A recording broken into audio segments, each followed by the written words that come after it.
ورأى عجائب عالم الملكوت وسرائر الناسوت والجبروت عينا مدرس مسجد اللاهوت كم من لدني حواه علوما صلوا عليه وسلموا تسليما حتى لبحر النور جبريل وقف في سطحه رعبا فودع وهتف دعني تقدم يا حبيبي لا تخف أبصر تناجي ربك القيوم صلوا عليه وسلموا تسليما. ബഹുമാനികളെ, പ്രിയ സഹോദരങ്ങളെ, പരിശുദ്ധ റമദാനിൻ്റെ രണ്ടാമത്തെ പത്തിലേക്ക് നമ്മൾ കടന്നിരിക്കുകയാണ്. റമദാൻ 11ാമത്തെ പകൽ.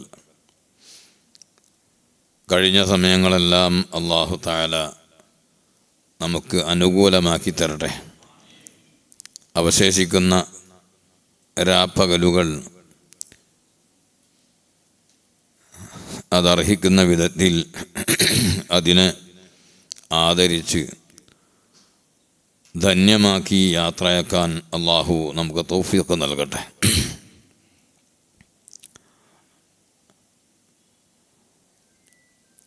ലോക രാഷ്ട്രങ്ങളിൽ പലതും, പ്രത്യേകിച്ച് GCC രാഷ്ട്രങ്ങൾ, പശ്ചിമേഷ്യ വളരെ പ്രതിസന്ധി തരണം ചെയ്യുന്ന ഒരു സന്ദർഭമാണ്. അല്ലാഹു സുബ്ഹാനഹു വ തആല എല്ലാവർക്കും എല്ലാ രാജ്യത്തും എല്ലാ നാട്ടിലും സമാധാനം നിലനിർത്തി തിരുമാറാകട്ടെ. വളരെയധികം ആത്മാർത്ഥമായി എല്ലാവരും ദുആ ചെയ്യേണ്ട സന്ദർഭമാണ്.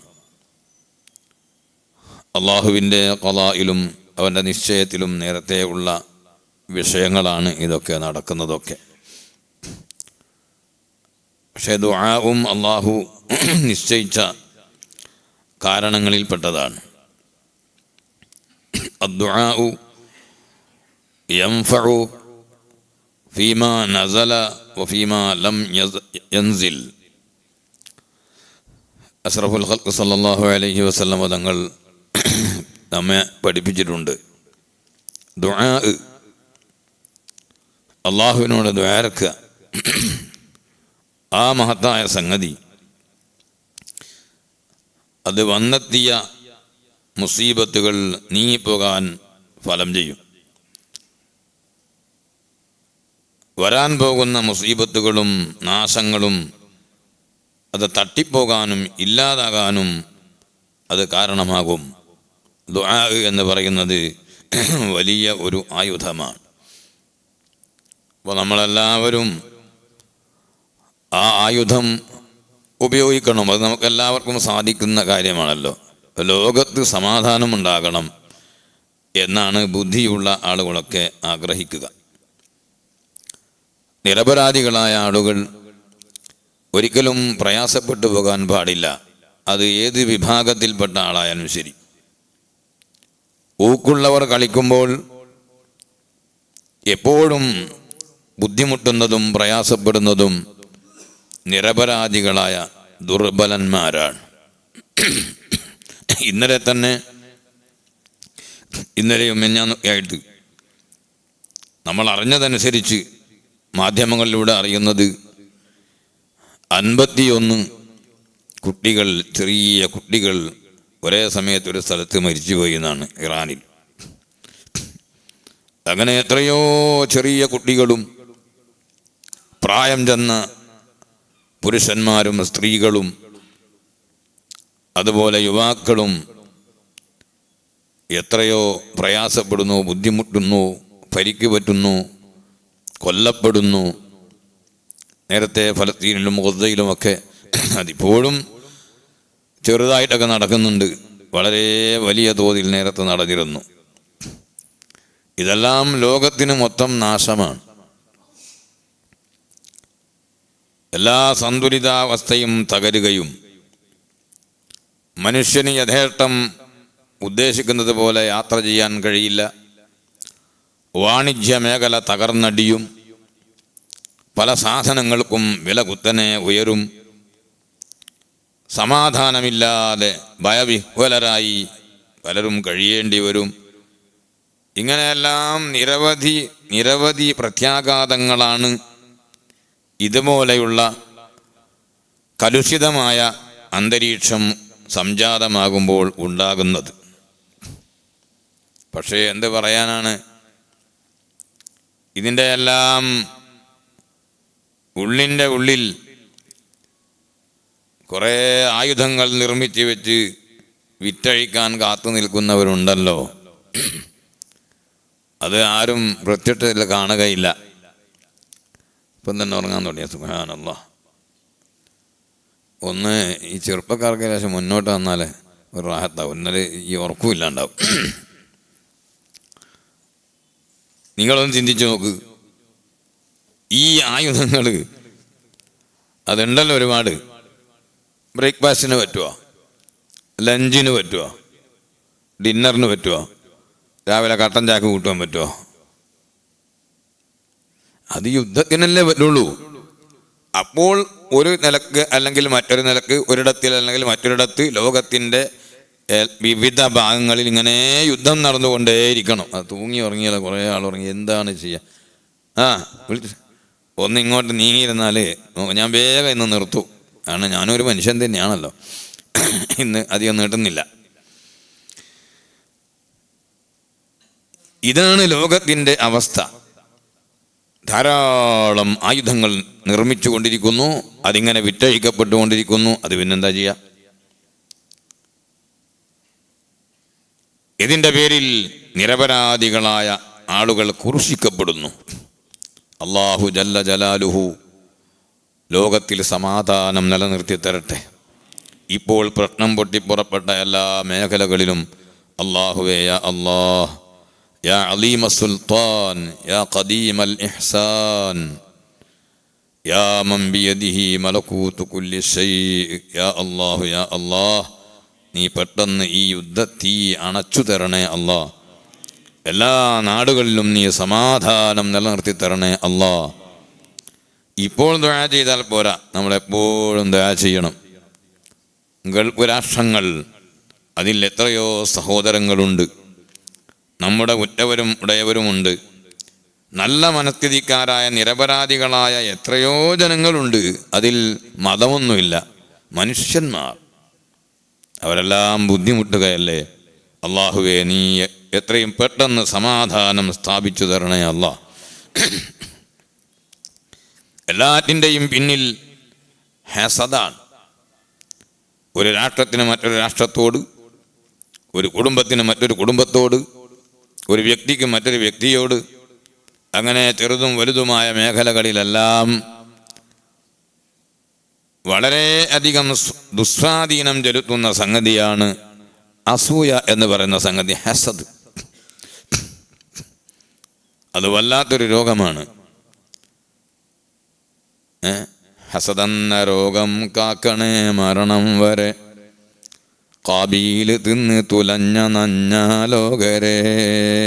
നമ്മളെ തഴവ മുഹമ്മദ് കുഞ്ഞു മുസ്ലിയാർ പാടിയില്ലേ, അൽമവാഹിബുൽ ജലിയയിൽ. ഹസദ് എന്ന് പറഞ്ഞ രോഗം അതെപ്പോഴും കാത്ത് വളരെ ഭീതിയോടെ കാക്കേണ്ട ഒരു സംഗതിയാണ്. കാബീല് തിന്ന് നശിച്ച നഞ്ഞാണ്, വിഷമാണ് ഹസദ്.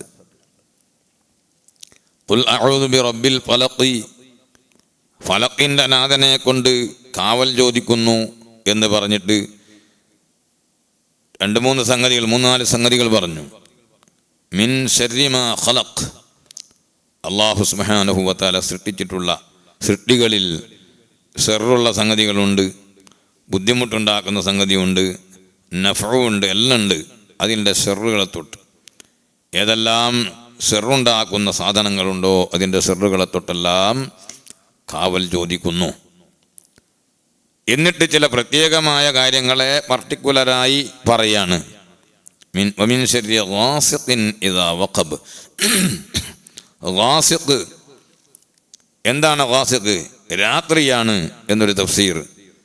അത് ഇരുളടഞ്ഞാൽ, രാത്രി സമയം എല്ലാം എന്താണ്, ഇരുളടഞ്ഞിട്ട് എല്ലാം മറയുകയാണ്. ആ സമയത്ത് പ്രത്യേകം ഹദീസിൽ നബി സല്ലല്ലാഹു അലൈഹി വസല്ലം തങ്ങൾ പറഞ്ഞു, ഇദാ ജാഅ ജുൻഹുൽ ലൈലി ഫകുഫു സിബിയാനകും. രാത്രി കടന്നു വരുമ്പോൾ, പഴയ ഭാഷ പറഞ്ഞ മൈമ്പ്, മകരിവൈക്കും മൈമ്പ് എന്നായത്. ആ സമയത്ത് നിങ്ങൾ കുട്ടികളെ പുറത്തു പോകുന്നതിനെ തടയണം. ചെറിയ കുട്ടികളെ പ്രത്യേകിച്ച് തടഞ്ഞു വെക്കണം. കാരണം ഫൈനലിൽ ജിന്നിൻ തിസാറൻ, ജിന്നിൻ്റെ റേഞ്ച് വളരെ 100% നടക്കുന്നൊരു സമയമാണത്. മൊബൈലിൻ്റെ റേഞ്ചെല്ലാം പോലെ ജിന്നുകൾക്ക് വല്ലാത്ത പ്രസരിപ്പുള്ള വ്യാപനമുള്ളൊരു സമയമാണ് ആ സമയം, സന്ധ്യാസമയം. അതുകൊണ്ട് ആ സമയത്ത് കുട്ടികളെ നിങ്ങൾ പുറത്തു പോകുന്നതിനെ തൊട്ട് തടയണം. പിന്നെ രാത്രിയുടെ കുറച്ച് സമയം കഴിഞ്ഞാൽ വേണമെങ്കിൽ, ആവശ്യമാണെങ്കിൽ പുറത്ത് വിട്ടോളൂ. ആവശ്യമില്ലെങ്കിൽ ഒരൊറ്റ കുട്ടിയെയും പുറത്ത് വിടരുത്. ആരും തൂങ്ങി ഉറങ്ങുകയും ചെയ്യരുത്.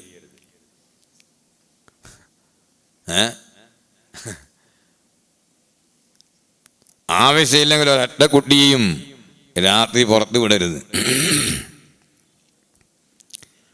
വിടരുത് എന്ന് പറയാൻ പറ്റുന്ന വിധത്തിലായിരിക്കണം രക്ഷിതാക്കൾ. അവർക്ക് വിടാതിരിക്കാൻ വിചാരിച്ചാൽ വിടാതിരിക്കാൻ കഴിയണം, വിടാൻ വിചാരിച്ചാൽ വിടാൻ കഴിയണം. രക്ഷിതാവിൻ്റെ നിയന്ത്രണത്തിലേ ഇല്ല, തീരെ കൈവിട്ടു പോകുന്നൊരവസ്ഥ. അള്ളാഹു അത്തരത്തിലുള്ള മക്കളിൽ നമ്മളെ ആരെയുടെയും മക്കളെ പെടുത്താതിരിക്കട്ടെ. യാതൊരു നിയന്ത്രണവും ഇല്ല. അവർ പോകുമ്പോൾ പോകും, വരുമ്പോൾ വരും. എവിടെയാണ് പോകുന്നതെന്ന് അറിയില്ല, എപ്പോഴാണ് കയറി വരുന്നതെന്ന് അറിയില്ല. നിരുത്തരവാദിത്തപരമായി സമീപിക്കുന്ന രക്ഷിതാക്കളും തീരെ ഇല്ലാതെയല്ല. അതുകൊണ്ട് പേരൻസിനോട് പ്രത്യേകിച്ച് പറയാണ്, നമ്മുടെ മക്കളെ പറ്റി ഒരു ബോധം നമുക്ക് വേണം. ഇവരെവിടെയാണ് പോകുന്നത്, എവിടെയാണ് അവർ തമ്പടിക്കുന്നതെന്നൊക്കെ. രാത്രി കാലങ്ങളിൽ അനാവശ്യമായി ബസ് ഷെൽട്ടറിലും അതുപോലെ പീഡികത്തിണ്ണയിലും ടൗൺ ഏരിയകളിലൊക്കെ പോയിട്ട് വെറുതെ ഇങ്ങനെ നിൽക്കുന്ന ചില കുട്ടികളുണ്ട്, ചെറുപ്പക്കാരുണ്ട്. ഇവിടെ ഈ കുറ്റ്യാടിയിലുണ്ടോയെന്ന് എനിക്കറിയില്ല. കാരണം കുറ്റ്യാടിയിൽ ഞാൻ അങ്ങനെ ആ സമയത്തൊന്നും ഇറങ്ങി പോകാറില്ലല്ലോ. പല സ്ഥലങ്ങളിലും ഉണ്ടാകാറുണ്ട്. എന്തിനാണ് അങ്ങനെ കുറേ ചെറുപ്പക്കാർ രാത്രി 10 മണിക്കും 11 മണിക്കൊക്കെ ചില സ്ഥലത്ത് ക്യാമ്പ് ചെയ്യുന്നത്? ഒരു ലക്ഷ്യവും അവർക്കുണ്ടാവില്ല. അവരാരെയും പേടിപ്പിക്കാൻ വേണ്ടി ഒന്നും നിൽക്കുന്നതല്ല, വെറുതെ ഇങ്ങനെ നിൽക്കുക. അങ്ങനെ നിൽക്കുമ്പോഴാണ് വേണ്ടാത്ത പല സംഗതികളും ദുസ്വഭാവങ്ങളും കടന്നു വരിക. അതുകൊണ്ട് ഓരോ വീട്ടിലെയും മക്കളെക്കുറിച്ച് ആ വീട്ടിലുള്ള മുതിർന്ന ആൾ, ഗൃഹനാഥൻ ഒന്ന് ശ്രദ്ധിച്ചാൽ ഇങ്ങനെ ഒരു അവസ്ഥ ഉണ്ടാകുമോ? നിങ്ങൾ ആലോചിച്ച് നോക്ക്. പക്ഷെ എന്തൊരു ശല്യമാണ് ചില സ്ഥലങ്ങളിൽ വെറുതെ ഇങ്ങനെ ഇരിക്കുക.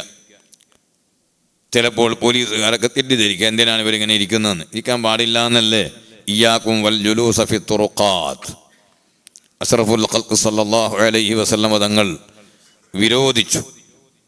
എന്തെല്ലാം കാര്യങ്ങളാണ് അവിടുന്ന് നമുക്ക് ഉപദേശ നിർദ്ദേശങ്ങൾ തന്നിട്ടുള്ളത്. ഇയ്യാക്കും വൽ ജുലൂസ ഫി തുറുഖാത്ത്, നിങ്ങൾ വളരെ സൂക്ഷിക്കണം. വഴിയോരങ്ങളിൽ, വഴികളിൽ പോയി, ഓവുപാലത്തുമ്മലും അതുപോലെ റോഡ് സൈഡുകളിലൊക്കെ ഇങ്ങനെ വെറുതെ പോയി ഇരിക്കുന്നതിനെ നിങ്ങൾ സൂക്ഷിക്കണം. അങ്ങനെ ഇരിക്കാൻ പാടില്ല. ഇയ്യാക്കും വൽ ജുലൂസ ഫി തുറുഖാത്ത് സ്വഹീഹായ ഹദീസാണ്. അതുകൊണ്ട് കുട്ടികളുടെ കാര്യത്തെക്കുറിച്ച് നല്ലോണം ചിന്തിക്കണം. എന്താണ് അവർ ചെയ്യുന്നത്, എന്താണ് അവരുടെ കയ്യിലുള്ളത്, എന്താണ് അവർ വലിച്ചൂതുന്നതെന്ന് നമുക്കറിയില്ല.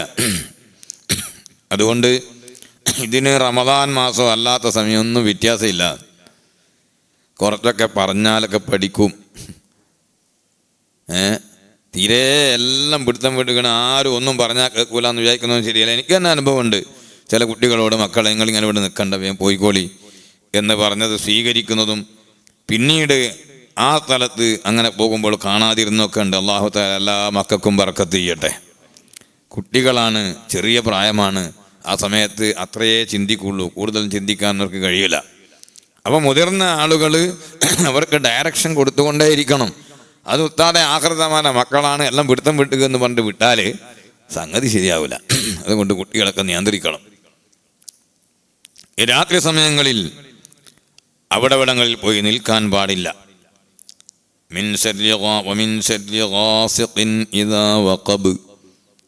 അതുപോലെ അല്ല, ചന്ദ്രനാണ്. ചന്ദ്രൻ അതിന് ഖുസൂഫുണ്ടായാൽ, ഗ്രഹണമുണ്ടാകുന്ന സമയത്ത് അതിൻ്റെ പേരിൽ ഉണ്ടാകുന്ന ചില ദൂഷ്യങ്ങളുണ്ട്. അതിനെ തൊട്ട് കാവൽ ചോദിക്കുകയാണ്. അങ്ങനെയും അർത്ഥമുണ്ട്. ഗ്രഹണി എന്ന് പറഞ്ഞ ഒരു അസുഖമുണ്ട്.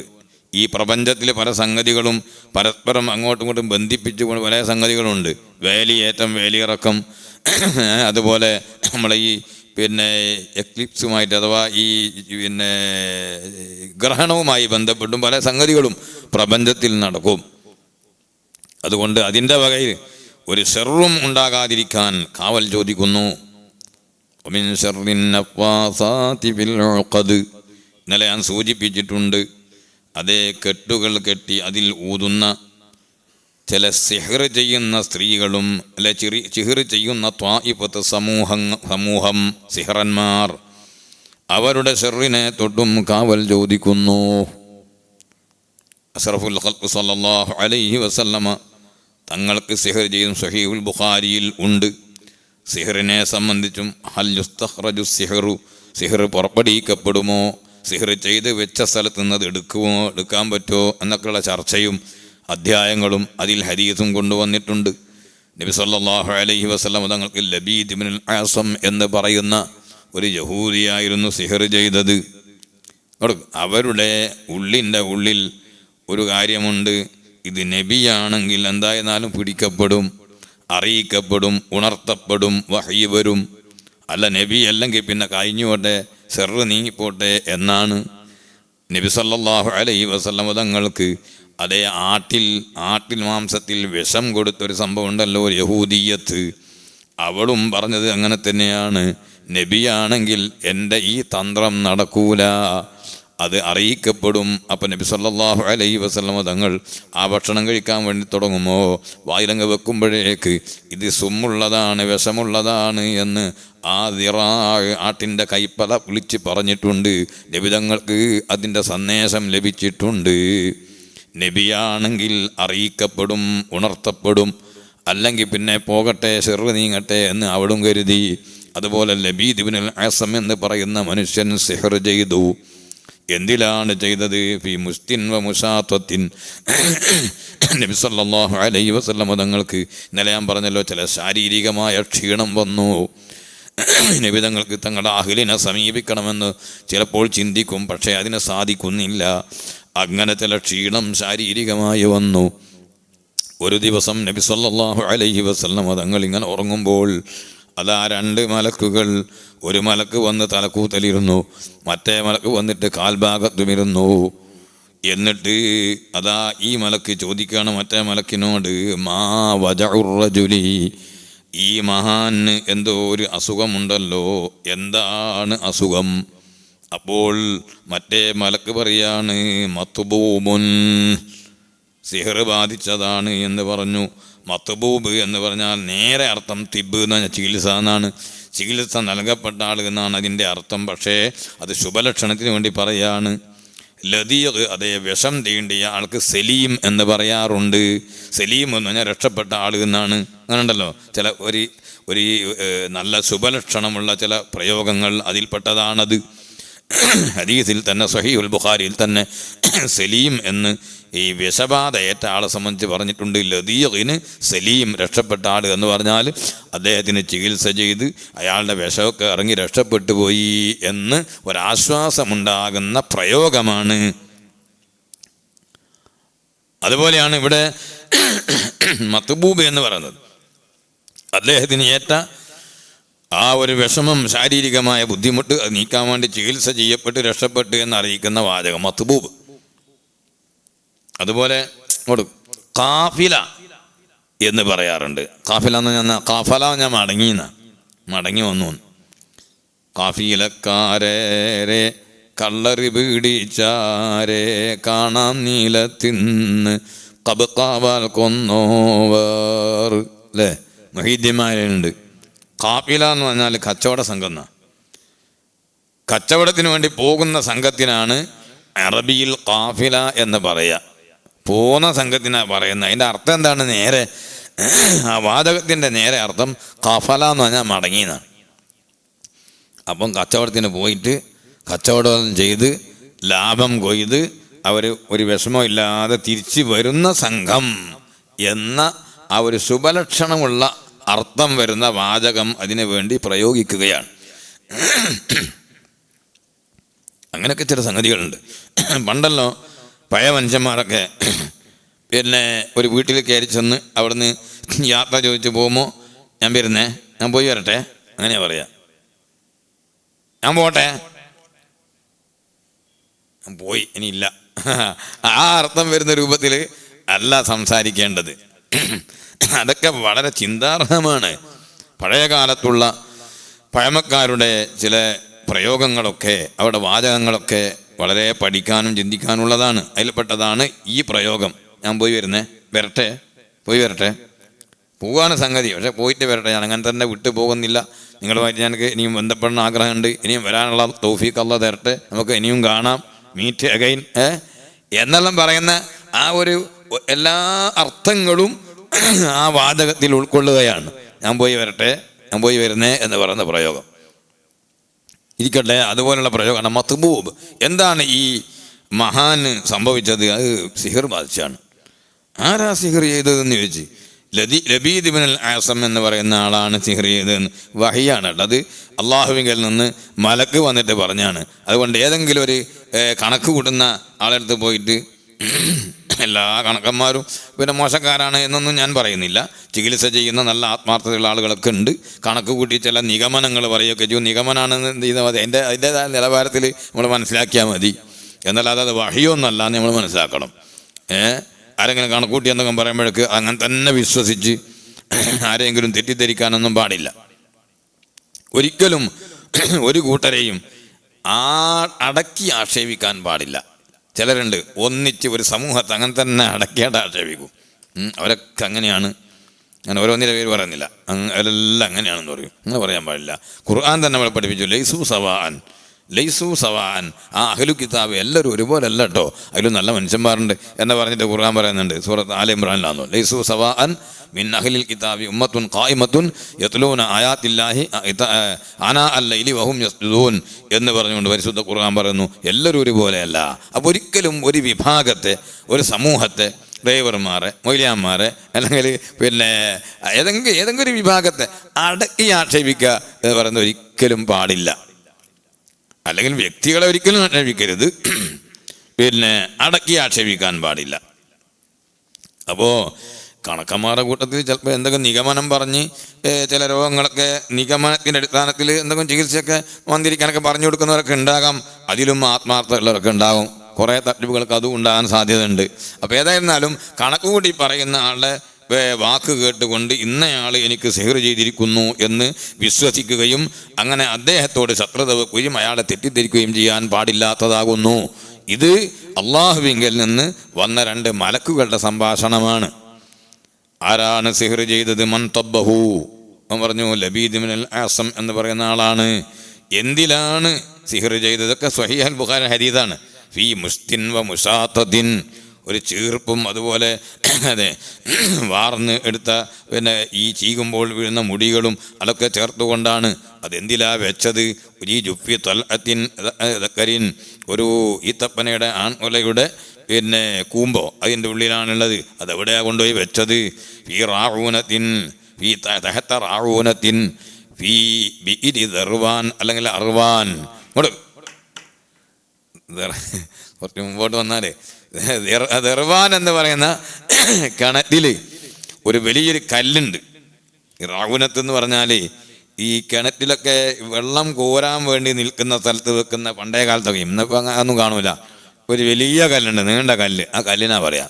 ആ കല്ലിൻ്റെ ചുവട്ടിലാണ് ഇത് കൊണ്ടുപോയി വെച്ചിട്ടുള്ളത് എന്നൊക്കെ പറഞ്ഞ് അങ്ങനെ നബി സല്ലല്ലാഹു അലൈഹി വസല്ലം തങ്ങൾ ആളെ പറഞ്ഞയച്ചു. അത് എന്ത് ചെയ്തു? അപ്പം പോയി നോക്കുമ്പോൾ ആ കിണറ്റിലുള്ള വെള്ളം കാന്നഹു നുഖാഅത്തിൽ ഹിന്നാ, ഈ മൈലാഞ്ചി കലർന്നതുപോലെ ചോന്നിട്ടുണ്ട്. അതിൻ്റെ അടുത്തുള്ള ഈത്തപ്പനകൾ കാന്നഹു റൂസു ശയാത്തീൻ, കാണാൻ വളരെ വികൃതമായി ശൈത്താന്മാരെ തല പോലെ ഉണ്ട്. അതൊക്കെ ഈ സിഹറിൻ്റെ കടുപ്പം കൊണ്ട് ആകാൻ സാധ്യതയുണ്ട്. അല്ലെങ്കിൽ ആ കിണറ്റിലുള്ള വെള്ളത്തിൻ്റെയും അതിൻ്റെ അടുത്തുള്ള ഈത്തപ്പനയുടെയും കൊലയുടെയും സാധാരണയുള്ള അവസ്ഥയാകാനും സാധ്യതയുണ്ട്. ഏതായിരുന്നാലും അതിൻ്റെ ലാഹിർ മനസ്സിലാകുന്നത് ഈ ചെയ്ത സിഹറിൻ്റെ കടുപ്പം കൊണ്ടാണ്. സിഹർ എന്ന് പറഞ്ഞാൽ വല്ലാതെ കടുപ്പുള്ള സംഗതി. സിഹറും കണ്ണേറൊക്കെ ഉണ്ട്. ഇല്ല എന്ന് പറഞ്ഞാൽ സംഗതി യാഥാർത്ഥ്യത്തെ നിഷേധിക്കാന്നല്ലാതെ വേറോടെ ചുക്കും വരൂല. അങ്ങനെയൊക്കെ ഉണ്ട്. അള്ളാഹു തആല കാക്കട്ടെ. നമ്മൾ ആരും സിഹർ ചെയ്യാനും വേണ്ട, നമുക്കാരും സിഹർ ചെയ്യുകയും വേണ്ട. അള്ളാഹു തആല കാത്ത് രക്ഷിക്കട്ടെ. അങ്ങനെ എന്ത് ചെയ്തു? അത് പുറത്തെടുത്തു എന്നാണ്. പുറപ്പെടുവിക്കപ്പെട്ടു എന്നും ഉണ്ട് റിപ്പോർട്ട്, പുറപ്പെടുവിക്കപ്പെട്ടിട്ടില്ല എന്നും റിപ്പോർട്ടുണ്ട്. രണ്ടും ശരി തന്നെയാണ്.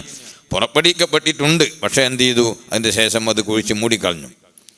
അതേസമയത്ത് പുറപ്പെടുവിക്കപ്പെട്ടിട്ടില്ല എന്ന് പറഞ്ഞതിന് അർത്ഥം നബി സല്ലല്ലാഹു അലൈഹി വസല്ലം പറഞ്ഞു, ഞാൻ ലാ ഉരീദു അൻ ഉതീറ ശർറ അലാ അഹദിൻ, ഒരാളുടെയും മേൽ നാശം ഇളക്കിവിടാൻ ഞാൻ ഉദ്ദേശിക്കുന്നില്ല.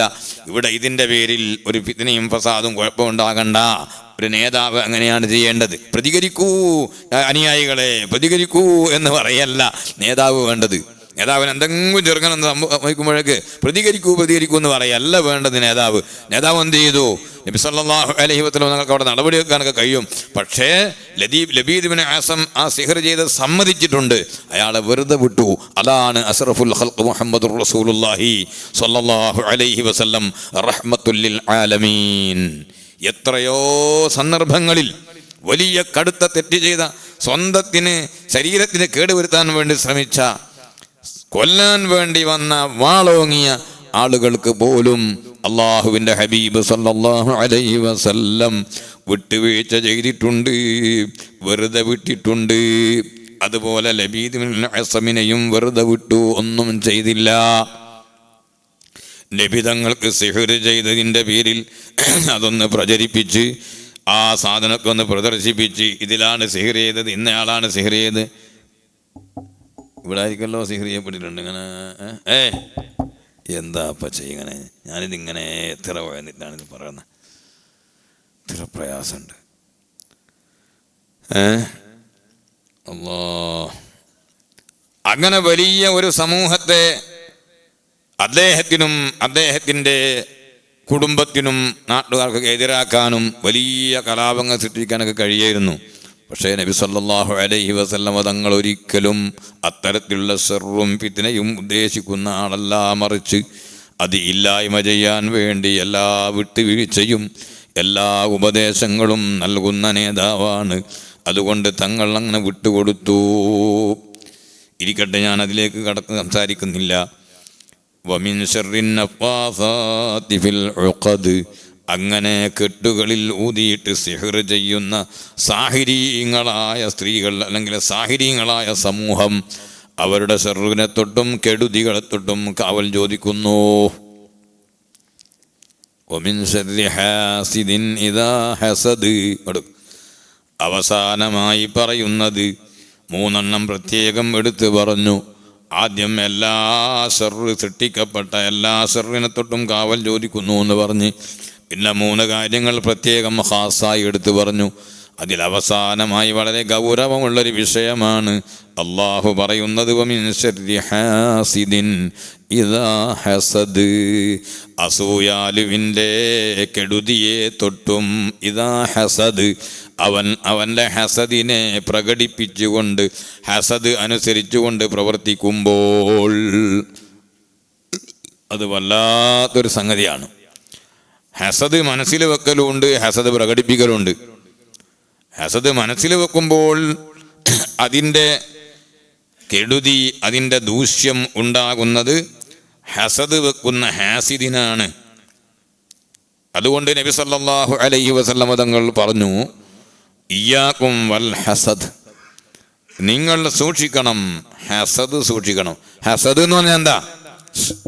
അസദിനെ തൊട്ട് സൂക്ഷിക്കുമ്പോൾ തന്നെ ഹസദിനെ തൊട്ടും സൂക്ഷിക്കണം. അസദ് എന്ന് ഞാൻ നരി, അസദ് നരി, അത് ഈ ഹദീസില്ലട്ടോ, ഞാൻ ഒപ്പിച്ച് പറഞ്ഞതേ. അസദ് എന്ന് പറഞ്ഞാൽ നരിന്ന്. അസദിനെ തൊട്ട് സൂക്ഷിക്കുന്നത് പോലെ അതിനേക്കാളും കൂടുതൽ ഹസദിനെ നിങ്ങൾ സൂക്ഷിക്കണം. ഇയ്യാകും വൽ ഹസദ്, മറ്റൊരാൾക്കുള്ള നിഅമത്തിൽ കണ്ണുകടി അതെങ്ങനെയെങ്കിലും നീങ്ങിപ്പോകണമെന്ന് വിചാരിക്കുക. അതിനുവേണ്ടി എല്ലാ ശ്രമവും നടത്തുക. എനിക്ക് കിട്ടിയില്ലെങ്കിൽ നിനക്ക് കേടില്ല, ഓനെ നീങ്ങിപ്പോണമെന്ന് കടുത്ത ഹസദാണത്. അല്ലാഹു തആല അത്തരത്തിലുള്ള ഒരു ദുർവിചാരങ്ങൾ നമ്മളെല്ലാവരെയും സംരക്ഷിക്കട്ടെ. നമ്മുടെ ഖൽബ് അല്ലാഹു തആല ശുദ്ധീകരിച്ച് തരട്ടെ. ലോകത്ത് സാമ്പത്തിക രംഗത്തോ ആരോഗ്യ രംഗത്തോ ഭംഗിയുടെ രംഗത്തോ ഒരു വിഷയത്തിലും സന്തുലിതാവസ്ഥ ഇവിടെ സ്ഥാപിക്കാൻ അള്ളാഹു തീരുമാനിച്ചിട്ടില്ല. അതുകൊണ്ട് തന്നെ ലോകത്തൊരു കുട്ടിക്കോ സാധ്യമല്ല. എല്ലാവരും ഒരേപോലെ സാമ്പത്തിക നിലവാരം, എല്ലാവർക്കും ഒരേപോലത്തെ ആരോഗ്യം, എല്ലാവർക്കും ഒരേപോലത്തെ സൗന്ദര്യം, എല്ലാവർക്കും ഒരേപോലത്തെ ശബ്ദം, എല്ലാവർക്കും ഒരേപോലത്തെ സ്വാധീനം, അങ്ങനെയൊന്നും അള്ളാഹു ഉദ്ദേശിച്ചിട്ടില്ല. ഖാലിഖായ അള്ളാഹു ഉദ്ദേശിക്കണ്ടേ, എന്നാലേ നടക്കുള്ളൂ. അതുകൊണ്ട് അങ്ങനെ വരുമെന്ന് ആരും വിചാരിക്കണ്ട. അതുകൊണ്ട് മേലെയും താഴെയും ആളുകളുണ്ടാകും, ഉയർന്ന കാറ്റഗറിക്കാരും താഴ്ന്ന കാറ്റഗറിക്കാരുണ്ടാകും. നമ്മളെപ്പോഴും എന്ത് ചെയ്യുക? താഴ്ന്നവരെ കുറിച്ച്, നമ്മളെക്കാളും താഴെ കടയിലുള്ള ആളുകളെ കുറിച്ച് ചിന്തിക്കുക. ഒരങ്ങനെയല്ലേ, അൽഹംദുലില്ലാ എനിക്കൊരു പുര ഉണ്ടല്ലോ, തൽക്കാലം കാര്യം പാർക്കുവേ, ഇടക്കിടക്ക് ചോരുന്നല്ല ഉണ്ടെങ്കിലും എന്നാലും സാരമില്ല, എനിക്കൊന്ന് ഒരു കൂര എന്ന നിലക്ക് കയറി പാർക്കുവാനുണ്ടല്ലോ. അതും ഇല്ലാത്ത അവിടെ ഇവിടങ്ങളൊക്കെ പോയിട്ട് ടെൻറ്റ് കെട്ടിയിട്ടും പീടികക്കോനായിലൊക്കെ താമസിക്കുന്ന കുറേ ആൾക്കാരില്ലേ ലോകത്ത്. അൽഹംദുലില്ലാ എനിക്ക് ഈ ഒരു കൂര അള്ളാഹ് തന്നല്ലോ എന്ന് ചിന്തിച്ചാൽ പിന്നെ ഹസൻ ഉണ്ടാവില്ല. അള്ളാഹു തആല ചെയ്ത നിഅമത്ത് വലുതായി കാണുകയും ചെയ്യും. നല്ല വാർപ്പിൻ്റെ സുന്ദരമായ വീടുള്ള ആൾ അൽഹംദുലില്ലാ, അപ്പുറത്ത് അവിടെ എന്താ ഓടിട്ട പുരക്കാരൻ വിചാരിക്കണം, അപ്പുറത്തൊരു ഓലപ്പുരക്കാരനാണുള്ളത്. ഓലപ്പുര എന്നെല്ലാം പറഞ്ഞാൽ ഇപ്പം ചില കുഞ്ഞങ്ങൾക്ക് തിരിയൊന്നും അറിയില്ല. പിന്നെ ആ ഓലപ്പുരയുള്ള ആളെപ്പറ്റി ആലോചിക്കാം. ഓനിക്ക് കൊല്ലത്തിൽ ഇത് മാറ്റണ്ടേ? മഴ ഇങ്ങ് അടുക്കുന്ന സമയത്ത് എനിക്ക് ഓർമ്മയുണ്ട്, പണ്ട് ഈ പുര കെട്ടാത്ത വേജാറിങ്ങനെ പുരേന്നിങ്ങനെ പറയും, അങ്ങനെ അതാ മഴ വരുന്നുണ്ട്, കർക്കിടം പറന്നക്ക്, അങ്ങനെ അതെ പിന്നെ ഇടവം പറന്നക്ക്, ഇടവം പകുതിയാ മഴങ്ങ് പിന്നെ ആനഭാഗത്തും പോലെ വെയ്യൂന്നെല്ലാം പറയൂ. സുബ്ഹാനല്ലാ, എന്തൊരു ബേജാറാണ് ആ പുര കെട്ടുന്നത് വരെ ബേജാറായിരിക്കും. ഇതൊന്നും കണ്ടിന് ചേപ്പറിയൊന്നും ആയിരിക്കും വേണ്ട. എൻ്റെ പ്രായത്തിന് ഓർമ്മയുണ്ട്. പിന്നെന്ത് പറയാനാ, അതിന് മുമ്പുള്ളവർക്കല്ല, നമ്മളെ ഉപ്പാപ്പമാരൊക്കെ അങ്ങനെ തന്നെയായിരുന്നു. എല്ലാ കൊല്ലത്തോട് കൊല്ലോ പിന്നെ ഈ തെങ്ങിൻ്റെ ഓല കൊത്തിയിട്ട് അത് എന്ത് ചെയ്യുക, കീറുക, ചീന്തുക, എന്നിട്ട് അത് വെള്ളത്തിൽ പൊതിർക്കുക, എന്നിട്ട് അത് മടയുക, ഓലയാക്കുക, എന്നിട്ട് കെട്ടുക. കൊല്ലത്തിലെ കൈക്കലേനു അയച്ചിൽ മാറ്റല. ഇപ്പം തോന്നുന്നു ഇപ്പം കുറച്ച് കാലം ആയിട്ടുള്ളൂ ഇത്. ആ പുര കെട്ടാൻ അടുക്കുന്ന സമയത്തുള്ള ബേജാറ് ഞാൻ അനുഭവിച്ചാണ്.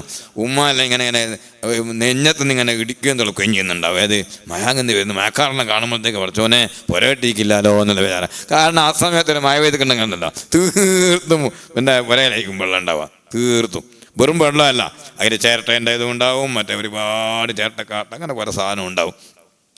അങ്ങനെ അൽഹംദുലില്ലാ എൻ്റെ ഓടിട്ട പുരയാണ്. അതുകൊണ്ട് കൊല്ലത്തിൽ ഇത് മാറ്റേണ്ട ആവശ്യമില്ലല്ലോ.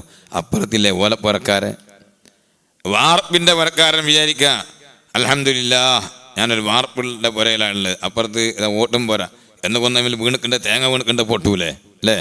ചില സ്ഥലത്ത് ഓടിട്ട പുര നിങ്ങൾ കാണാം, ഇങ്ങനെ സാധനം ഇങ്ങനെ കെട്ടിയ പണ്ടെല്ലാം ഇങ്ങനെ കാണലുണ്ട്. അത് അല്ലേ, അതൊന്നും അങ്ങനത്തെ എനിക്ക് കാണൂല. ഇങ്ങനെ ഈ അലകലം വെച്ചിട്ട് ഇങ്ങനെ തേങ്ങ വീണ മനസ്സിറച്ചി ഇങ്ങോട്ട് പോരും, അങ്ങനെ ഒരേമില് പോവില്ല. അപ്പോൾ പിന്നെ തേങ്ങ വീണാൽ 2, 3, 4 ഓടൊക്കെ ചിലപ്പോൾ പൊട്ടിപ്പോവും. അപ്പോൾ അതൊന്നും ഇല്ലല്ലോ. അൽഹംദുലില്ലാ എനിക്കൊരു വാർപ്പിൻ്റെ പുര അള്ളാഹ് തന്നല്ലോ. ഇങ്ങനെ ചിന്തിക്കുമ്പോൾ, താഴേക്കടയിലേക്ക് ചിന്തിക്കുമ്പോൾ അള്ളാഹുവിൻ്റെ നിഅമത്തിനെ നമ്മൾ വലുതായി കാണുകയും ആ നിഅമത്തിനെ ഓർക്കുകയും ശുക്ർ ചെയ്യണമെന്ന് ബോധം ഉണ്ടാവുകയും ആ പാവപ്പെട്ടവരോടുള്ള അലിവും അവർക്കും ഇതുപോലത്തെ ഒരു ഡെവലപ്പ് ഉണ്ടാകണമെന്ന് ചിന്തിക്കുകയും ചെയ്യും. അതേസമയത്ത് മേലോട്ട് നോക്കിയാലോ, ഓലപ്പുരക്കാരൻ ഓടുപുരക്കാരൻ നോക്കുന്നു, ഓടുപുരക്കാരൻ പിന്നെ വാർപ്പുരക്കാരൻ നോക്കുന്നു, വാർപ്പുരക്കാരൻ വലിയ പാലസ് ഉള്ളവനൊക്കെ നോക്കുന്നു. അങ്ങനെ നോക്കിയാൽ അല്ലാഹു തആല നമുക്ക് ചെയ്ത നിഅമത്ത് നമ്മൾ കാണൂല. ആ നിഅമത്തിനെ നമ്മൾ ചെറുതാക്കി കാണലാകും. ഒരിക്കലും തന്നെ നമുക്കൊരു നന്ദി ബോധം ഉണ്ടാവുകയില്ല. താഴെ കിടക്കാറെ കുറിച്ച് നമുക്കൊരിക്കലും ചിന്തയുണ്ടാവില്ല. അതുകൊണ്ട് പ്രിയപ്പെട്ട സഹോദരങ്ങളെ, ഹസദ് എന്ന് പറയുന്നത് മറ്റൊരാൾക്ക് അള്ളാഹു തആല കൊടുത്തിട്ടുള്ള നിഅമത്ത് അത് നീങ്ങിപ്പോകണമെന്ന് ആഗ്രഹിക്കും. എനിക്ക് തീരെ ഇഷ്ടമില്ല അവനിക്കത് കിട്ടി. അത് പലപ്പോഴും ഉണ്ടാകുക അങ്ങോട്ട് ആരോടാ ഉണ്ടാവുക? ഇവിടെ കുറേ അദാനിയും അംബാനിയും അങ്ങനെ കുറേ വലിയ വലിയ ലോക കോടീശ്വരന്മാരില്ലേ, ഓരോണല്ലേ ഉണ്ടാവുക. അസൂയ ആരോടാണ് ഉണ്ടാവുക? തൊട്ടടുത്തുള്ളവനോട്, അയൽവാസിയോട്. അതുപോലെ തന്നെ കുടുംബത്തിലുള്ള വളരെ അധികം രക്തബന്ധമുള്ള കുടുംബക്കാരനോട്, സഹപ്രവർത്തകനോട്, സഹപാഠികളോട്, സഹാധ്യാപകരോട്, അതുപോലെ ഓരോ രംഗത്തും ഒന്നിച്ച് പ്രവർത്തിക്കുന്ന ആളുകളോട്, അവരോടൊക്കെ ഈ ഹസദ് ഉണ്ടാകാം. അതുകൊണ്ട് ആ ഹസദ് നമ്മുടെ മനസ്സിൽ ഒരിക്കലും ഉണ്ടാകാൻ പാടില്ല. അൽ ഹസദു, അള്ളാഹുവിൻ്റെ റസൂല് പറയുന്നു, ഇയ്യാകും വൽ ഹസദ ഫഇന്നൽ ഹസദ യഅകുലുൽ ഹസനാതി കമാ തഅകുലുൻ നാറുൽ ഹതബ്. നിങ്ങൾ സൂക്ഷിക്കണേ, ഹസദ് സൂക്ഷിക്കണേ. ഫഇന്നൽ ഹസദ, തീർച്ചയായിട്ടും അസൂയ, യഅകുലുൽ ഹസനാതി, നിങ്ങൾ ചെയ്തു വെക്കുന്ന സൽക്കർമ്മങ്ങളെ അത് തിന്ന് തീർത്ത് കളയും. കമാ തഅകുലുൻ നാറുൽ ഹതബ, തീ എങ്ങനെയാണോ വിറകിനെ തിന്ന് തീർക്കുന്നത് അതുപോലെ അസൂയ നിങ്ങളുടെ നന്മകളെ, സൽക്കർമ്മങ്ങളെ തിന്ന് തീർത്ത് കളയുമെന്ന് സയ്യിദുനാ റസൂലുള്ളാഹി സ്വല്ലല്ലാഹു അലൈഹി വസല്ലം. ഇൻഷാ അല്ലാഹ് ഇനി അത് സംബന്ധമായിട്ട് വളരെ പ്രധാനപ്പെട്ട 1-2 ഹദീസുകളുണ്ട്. അത് നമുക്ക് നാളെ പറയാം. ഇന്ന് ആ തക്ബീറത്തുൽ ഇഹ്റാമിൻ്റെ നിസ്കാരത്തിൻ്റെ 2ാമത്തെ റുക്ന് തക്ബീറത്തുൽ ഇഹ്റാം, അതിനെ സംബന്ധിച്ച് ഒരു 5 മിനിറ്റ് പറഞ്ഞിട്ട് നിർത്തും. എല്ലാവരും ദുആ കഴിഞ്ഞിട്ട് പോവുക. വലിയ പ്രതിസന്ധിയുള്ള സമയമാണ്. അല്ലാഹു ജല്ല ജലാലുഹു ഈ സദസ്സിൽ വെച്ച് നമ്മൾ ചെയ്യുന്ന ഏതെങ്കിലും ഒരു പാവപ്പെട്ട ഒരു മുഅ്മിൻ്റെ ദുആയാണ് അല്ലാഹു സ്വീകരിക്കുന്നതെങ്കിൽ ഇവിടെ പ്രശ്നം തീരൂലേ. അതുകൊണ്ട് ആരും പോകല്ല. വലിയ ബുദ്ധിമുട്ടില്ലാത്തവരൊക്കെ നിൽക്കുക. അധികം നീട്ടുന്നില്ല. തക്ബീറത്തുൽ ഇഹ്റാമാണ് 2ാമത്തെ റുക്ന് എന്ന് പറഞ്ഞു. അതിന് പേര് വന്നതിൻ്റെ കാരണം പറഞ്ഞു.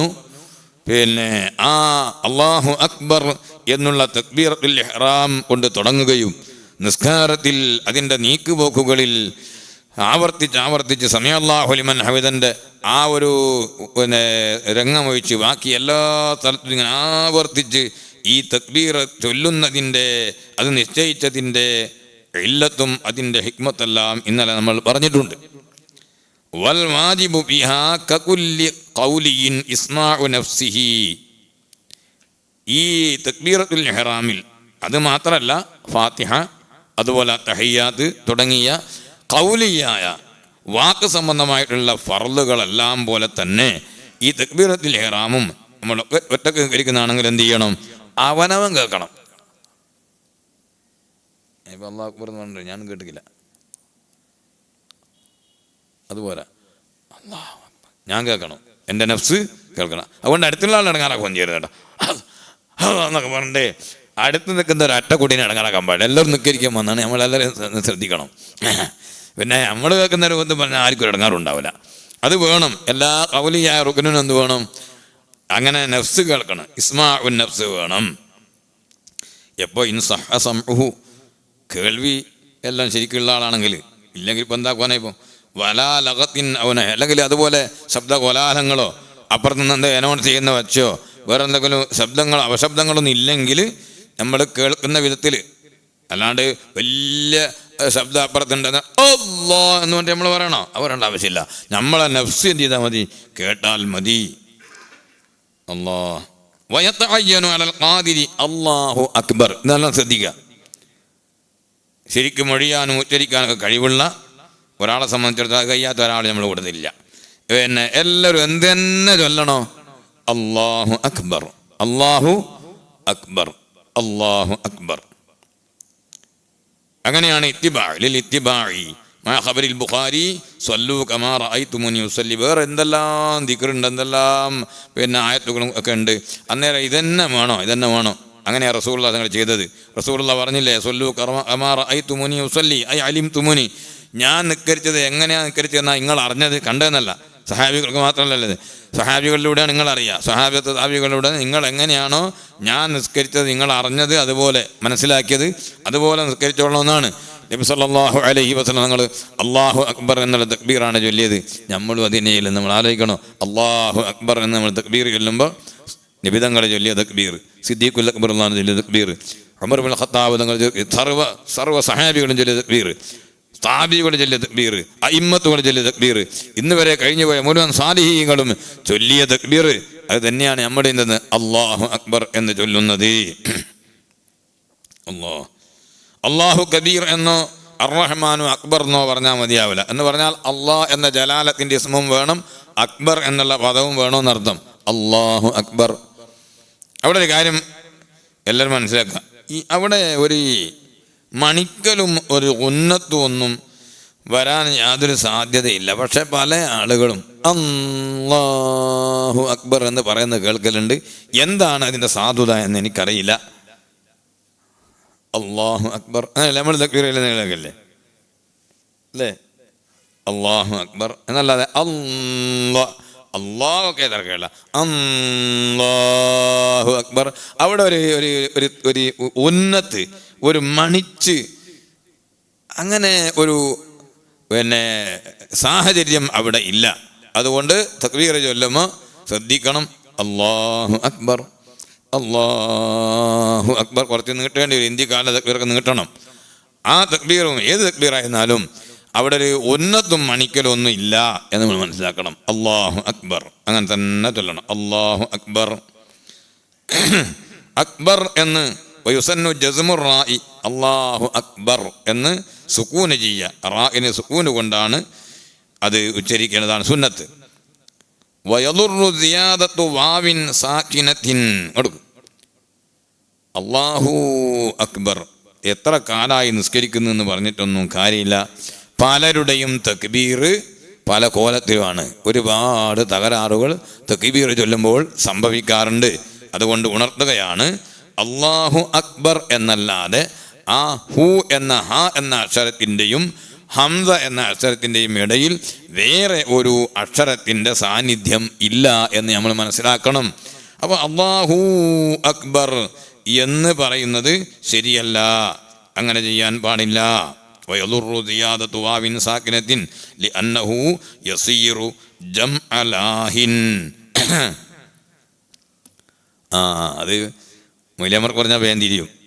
അല്ലാഹു അക്ബർ എന്ന് വരുമ്പോൾ എന്താവും? ലഹാ യൽഹു എന്ന വെർബ്, ലഹാ യൽഹു ലഹ്വൻ വഹുവ ലാഹിൻ. ലാഹിൻ അശ്രദ്ധൻ എന്ന അർത്ഥം. അതിൻ്റെ പ്ലൂരലാണ് ലാഹൂന. അതിനെ മറ്റൊന്നിലേക്ക് ഇളാഫത്ത് ചെയ്യാന്ന് പറയും. അപ്പോഴെന്ത് ചെയ്യും? നൂനങ്ങോട്ട് പോവും. ലാഹു അക്ബർ. അക്ബറിൻ്റെ ലാഹു എന്നാണ് വരിക. അതുകൊണ്ട് അർത്ഥം തന്നെ അടിമുടി മാറാൻ സാധ്യതയുണ്ട്.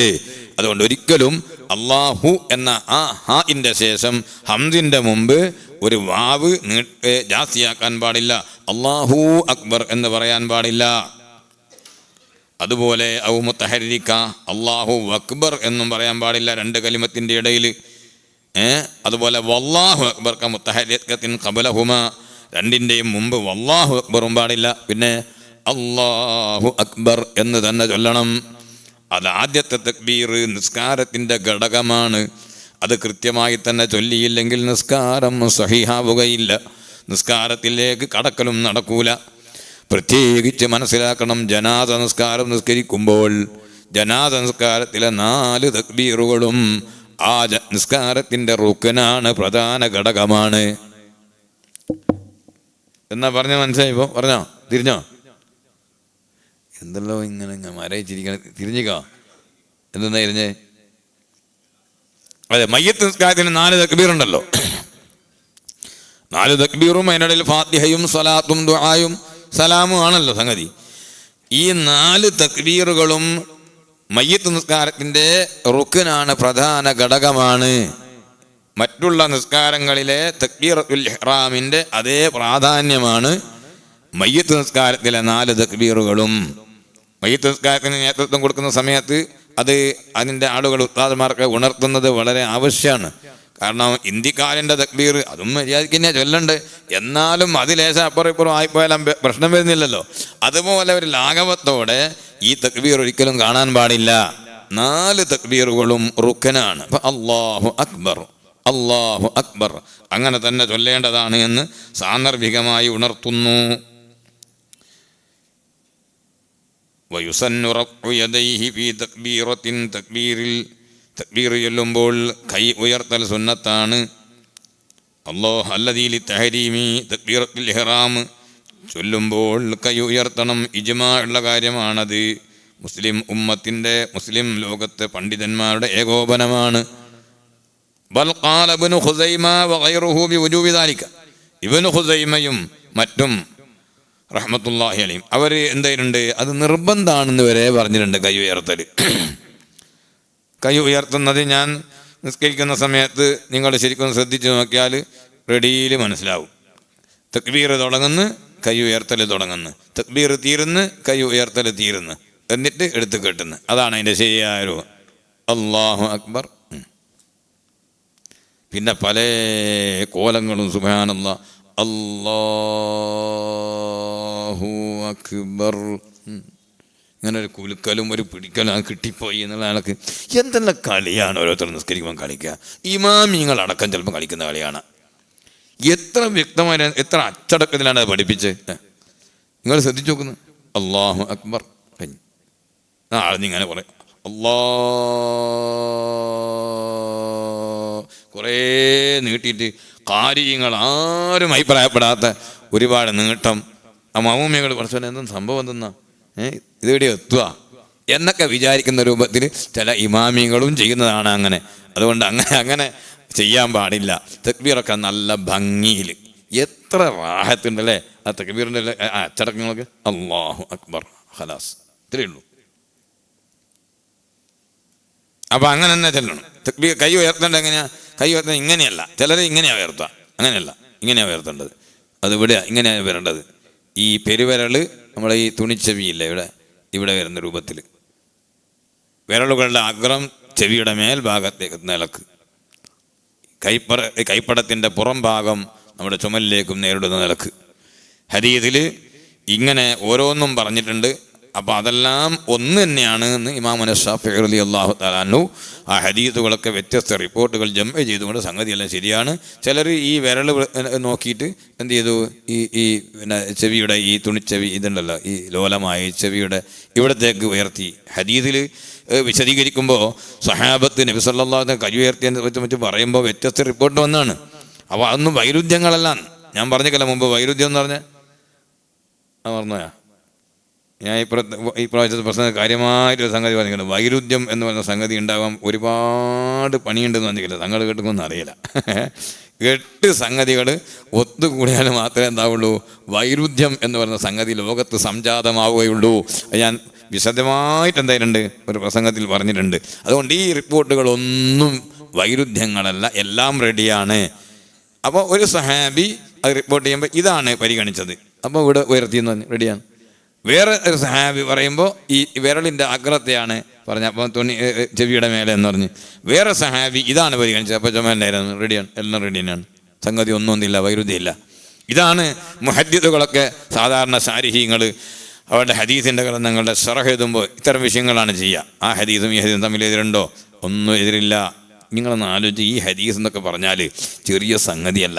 14 നൂറ്റാണ്ടുകൾക്ക് മുമ്പ് ഹബീബായ നബി സല്ലല്ലാഹു അലൈഹി വസല്ലമ തങ്ങളുടെ ശറഫാക്കപ്പെട്ട നാവിലൂടെ പുറത്തു വന്ന വാക്കുകൾ അത് മുഴുവനും വസ്തുനിഷ്ഠമായി കൃത്യമായി എഴുതി രേഖപ്പെടുത്തി എന്ന് പറഞ്ഞാൽ നിങ്ങളെന്ത് ചോദിക്കുക. ഇപ്പോൾ ഈ അങ്ങാടിയിൽ എന്തെങ്കിലും ഒരു ഒച്ചപ്പാടുണ്ടായി നോക്കുക, ഇപ്പോൾ ഒരു തട്ടുച്ച സമയത്ത് എന്നിട്ട് 10 ആൾ ഇവിടത്തേക്ക് വന്ന് അത് കണ്ടും കൊണ്ട് എന്നാൽ 10 ആൾ 11 രൂപത്തിൽ അവതരിപ്പിക്കുക. 11 ഞാൻ ഏറെ പറഞ്ഞെങ്കിൽ 10 രൂപത്തിലൊക്കെ അവതരിപ്പിക്കുക. ഇപ്പം ഇവിടെ ലൈവായിട്ട് നടന്ന് പട്ടാപ്പകൽ ഇവിടെ നടന്ന സംഭവം അല്ലേ, 10 ആൾ 10 രൂപത്തിൽ ചിലപ്പോൾ അവതരിപ്പിക്കുക.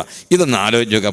14 നൂറ്റാണ്ടുകൾക്ക് മുമ്പ് അവിടുത്തെ ആ ശറഫാക്കപ്പെട്ട വായിൽ നിന്ന് നാവിൽ നിന്ന് ഉതിർന്നു വീണ വാക്കുകൾ, എന്തെങ്കിലും ഒരു ഡൗട്ട് നബിതങ്ങൾ പറഞ്ഞ വാക്ക് അതാണോ ഇതാണോ അല്ലേ?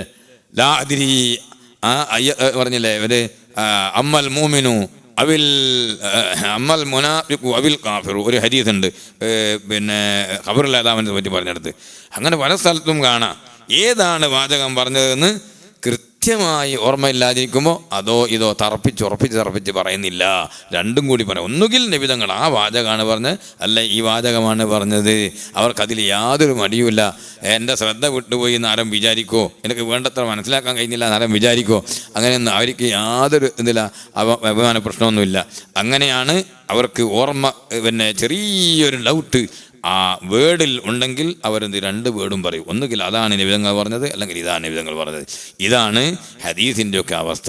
അതുകൊണ്ട് ഹദീസിൽ വന്ന വിഷയങ്ങൾ വ്യത്യസ്തമായ റിപ്പോർട്ടുകൾ വരുമ്പോൾ ആ റിപ്പോർട്ടുകളെല്ലാം ഒന്ന് തന്നെയാണ്, ഇതൊന്നും പരസ്പരം വൈരുദ്ധ്യമല്ല എന്ന് മുഹദ്ദിസുകൾ പറയും. മഹാനായ ഇമാം ശാഫിഈ റളിയല്ലാഹു പോലത്തെ മഹാന്മാർ ഇത് വിശദീകരിക്കും. അതാണ് ഞാനിപ്പോൾ നിങ്ങളുടെ മുന്നിൽ പറഞ്ഞത്. അപ്പോൾ അങ്ങനെ കൈ ഉയർത്തൽ എന്താണ്? സുന്നത്താണ്. അതാ വല്ല സഹു റഫ്ഉഹു അങ്ങനെയാണ്. കൈ ഉയർത്തൽ തുടങ്ങുന്നത് തക്ബീർ തുടങ്ങുമ്പോൾ, കൈ ഉയർത്തൽ അവസാനിക്കുന്നത് തക്ബീർ അവസാനിക്കുമ്പോൾ കൈ ഉയർത്തൽ അവസാനിക്കുന്നത്, എന്നിട്ട് താഴെ ഇങ്ങനെ കേട്ടുന്നത്. അല്ലാഹു സുബ്ഹാനഹു വ തആല നമുക്ക് നാഫിയായ ഇൽമ് വർദ്ധിപ്പിച്ച് തരുമാറാവട്ടെ. നമ്മുടെ എല്ലാ അമലുകളും അല്ലാഹു തആല സ്വീകരിക്കട്ടെ. അൽഹംദുലില്ലാഹി റബ്ബിൽ ആലമീൻ ഹംദൻ യുവാഫി നിഅമഹു വയുകാഫിഉ മസീദ. اللهم صل وسلم على رسولك وحبيبك سيدنا محمد وعلى آله وأصحاب سيدنا محمد.